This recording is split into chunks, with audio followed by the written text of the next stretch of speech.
कैसे हो बच्चों? बच्चों, हमने पाठ पढ़ा बुद्धिमान कौन। आज हम इसके अभ्यास प्रश्न और शब्दार्थ करेंगे, कठिन शब्द करेंगे। ठीक है? तो बच्चों, इसके कठिन शब्द हैं जैसे बुद्धिमान, शामपट, ईर्ष्या, लज्जित, सर्वत्र, मूर्ख, खींचा और सूझबूझ, क्षमा, प्रणव, इस शिकायत, व्यक्ति, इस प्रकार के शब्द ये कठिन शब्द हैं। ये मैं आपको कक्षा में कराऊंगी। और बच्चों देखो अब इसके शब्द अर्थ। बुद्धिमान, बुद्धिमान का अर्थ होता है समझदार या होशियार। ईर्ष्या, ईर्ष्या का अर्थ होता है जलन। मूर्ख, मूर्ख का अर्थ होता है बेवकूफ़। सूझबूझ, सूझबूझ का अर्थ होता है समझदारी। अब बच्चों सर्वत्र, सर्वत्र का अर्थ है सब जगह। अब बच्चों बेहद, बेहद माने बहुत। प्रशंसा, प्रशंसा का अर्थ होता है बड़ाई, तारीफ। लकीर, लकीर का अर्थ होता है रेखा या लाइन। लज्जित, लज्जित का अर्थ होता है शर्मिंदा। अब बच्चों आइए बातचीत करें। देखिए अंश कैसा छात्र था? हम इसका उत्तर लिखेंगे अंश बुद्धिमान छात्र था। ख हमेशा किसकी प्रशंसा होती है या होती थी? उत्तर लिखेंगे हमेशा अंश की प्रशंसा होती थी। अब ग कैसे छात्र की सभी प्रशंसा करते हैं? देखिए बच्चों इसका उत्तर है पढ़ाई में तेज और नर्म स्वभाव वाले छात्रों की सभी प्रशंसा करते हैं। पढ़ाई में तेज और नर्म स्वभाव वाले की सभी प्रशंसा करते हैं। अब लिखा जाए। सही उत्तर के सामने सही का निशान लगाइए। अंत में अध्यापक ने किसकी ओर देखा? प्रणव की ओर, अंश की ओर या अंशु की ओर? तो अध्यापक ने अंत में अंश की ओर देखा। ख कौन लज्जित हो गया? अध्यापक, अंश, प्रणव। तो यहाँ प्रणव लज्जित हो गया। इन प्रश्नों के उत्तर लिखिए। क अंश सबको प्रिय क्यों था? इसका उत्तर है बच्चों अंश सबको प्रिय था क्योंकि वह सबसे बुद्धिमान था। ख अध्यापक ने शामपट पर लकीर क्यों खींची? इसका उत्तर है बच्चों अध्यापक ने बुद्धिमानी की परख करने के लिए शामपट पर लकीर खींची। ग अंश ने लकीर छोटी कैसे की? इसका उत्तर है बच्चों अंश ने पहली लकीर के बराबर में एक बड़ी लकीर खींचकर पहली लकीर को छोटा सिद्ध कर दिया। अब बच्चों घ प्रश्न नंबर घ प्रणव ने अंश से क्षमा क्यों मांगी? इसका उत्तर है बच्चों प्रणव अंश के लिए ईर्ष्या भाव रखता था। जब उसे अपनी गलती का एहसास हुआ तब उसने अंश से क्षमा मांगी। अब बच्चों किसने कहा और किससे कहा? क्या हम बुद्धिमान नहीं हैं? प्रणव ने कहा किससे? अध्यापक से।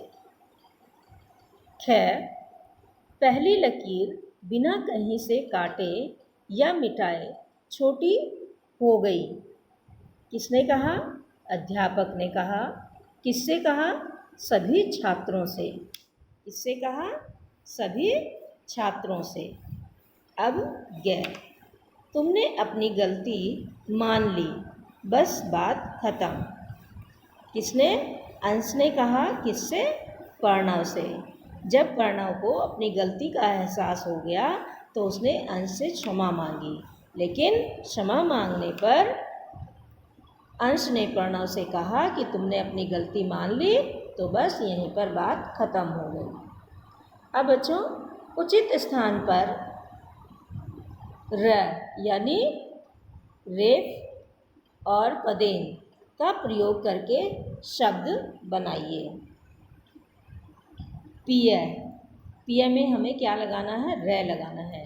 तो पै में हमने रे लगाया, क्या हो गया? प्रिय। ऐसे ही ईर्ष्या, ईर्ष्या नहीं होता, ईर्ष्या होता है, तो हमें य के ऊपर रे लगाना है। ईर्ष्या हो गया ना। अब ये ईर्ष्या बन गया। अब बच्चों देखो आगे, पै में हमें रे लगाना है। प्र श अन श आ, प्रशंसा। मूख, मूख नहीं होता ये शब्द, मूर्ख होता है, तो हमें इसके ऊपर रे लगाना है। मूर्ख। अब बच्चों, पै में रे, ण व, प्रणव। स व के ऊपर रे और त्र, सर्वत्र। ठीक है, समझ आ रहा है ना सभी को? ओके, चलिए बच्चों, अब हम वाक्यों में रंगीन शब्द किसके लिए आए हैं लिखिए। क, अध्यापक अंश को बुद्धिमान मानते थे, उससे बेहद प्यार करते थे। किसके लिए आया है? अंश के लिए। ख, प्रणव ने अध्यापक से पूछा कि क्या मैं बुद्धिमान नहीं हूँ। किसने पूछा? प्रणव ने पूछा। तो ये किसके लिए आया है बच्चों? ये प्रणव के लिए आया है। अब ग, प्रणव की बात सुनकर अध्यापक मुस्कुरा दिए। उन्होंने श्यामपट्ट पर एक लकीर खींच दी। ये लाइन किसके लिए कही गई है? उन्होंने किसके लिए कहा गया है? अध्यापक के लिए। यहाँ जो रंगीन शब्द हैं उनमें किसके लिए क्या बात कही गई है वो लिखना है हमें, कि ये अध्यापक के लिए कहा गया है। अंश उठा और उसने श्यामपट्ट पर एक बड़ी लकीर खींच दी। अंश उठा और उसने किसने? अंश ने। तो यहाँ भी अंश के लिए कहा गया है। यह देखकर प्रणव लज्जित हो गया। वह अंश के पास गया। तो वह कौन गया? किसके लिए कहा गया है यहाँ पर? यहाँ प्रणव के लिए कहा गया है। वाक्यों में रंगीन शब्द नाम की जगह पर आए हैं, इन्हें सर्वनाम कहते हैं। प्रश्न नंबर 3, पढ़िए, समझिए और 3-3 शब्द लिखिए। आपने, यहाँ शेर, करेला, मेला।